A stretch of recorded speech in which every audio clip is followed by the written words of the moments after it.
സിമ്പിളായ ഒരു ബീഫ് കറി ഉണ്ടാക്കിയെടുക്കാം. ഒരു കുക്കർ ഗ്യാസിൽ വെച്ച് വെളിച്ചെണ്ണ ഒഴിച്ച് ചൂടാവുമ്പോൾ 2 സവോള സ്ലൈസ് ചെയ്ത് ചേർത്ത് കൊടുക്കാം. കുറച്ച് ഉപ്പും ഇഞ്ചി, വെളുത്തുള്ളി, പച്ചമുളക് ഇവ 3ഉം കൂടെ ചതച്ച് ചേർത്ത് ഇട്ട് കൊടുക്കുന്നുണ്ട്. കറിവേപ്പിലയും കൂടെ ഇട്ടിളക്കി 10-12 ചെറിയ ഉള്ളിയും ഒരു പഴുത്ത തക്കാളിയും കൂടെ ചേർത്ത് നന്നായി വഴറ്റിയെടുക്കാം. ഇനി മസാലയ്ക്ക് ആവശ്യമായ പൊടികൾ എടുക്കാം. 2 ടേബിൾ സ്പൂൺ കാശ്മീരി മുളക് പൊടി, 1 table spoon garam masala, 1.5 table spoon മല്ലിപ്പൊടി, 1/4 ടേബിൾ സ്പൂൺ മഞ്ഞൾപ്പൊടി, 3 ടേബിൾ സ്പൂൺ ബീഫ് മസാലപ്പൊടി. ഇവയെല്ലാം വഴറ്റി എടുത്ത സവോളയിലേക്ക് ചേർത്ത് പച്ചമണം മാറുന്നവരെ ഇളക്കിയെടുക്കാം.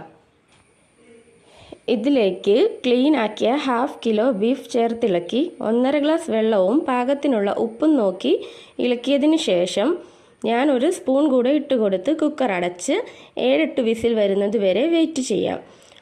ഓരോ ബീഫിൻ്റെയും വേവ് നോക്കി കുക്ക് ചെയ്യുക. ഇത് നല്ല കുറുകിയ ബീഫ് കറി റെഡിയായി. നിങ്ങൾക്ക് വേണമെങ്കിൽ ചാറ് നീട്ടിയെടുക്കാം. ഈ ബീഫ് കറിയുടെ കൂടെ കഴിക്കാൻ നല്ല തേങ്ങാച്ചോറാണ് ഞാൻ ഉണ്ടാക്കിയത്. ചപ്പാത്തിയുടെയും പൊറോട്ടയുടെയും കൂടെ ബെസ്റ്റാണ് ഈ ബീഫ് കറി. അപ്പോൾ എല്ലാവരും ട്രൈ ചെയ്ത് നോക്കുക. ആദ്യമായി എൻ്റെ ചാനൽ കാണുന്നവർ ഒന്ന് സപ്പോർട്ട് ചെയ്യുക. അപ്പോൾ നിങ്ങളുടെ അഭിപ്രായം കമൻറ്റ് ചെയ്യുക. നെക്സ്റ്റ് വീഡിയോയിൽ കാണാം. Bye bye.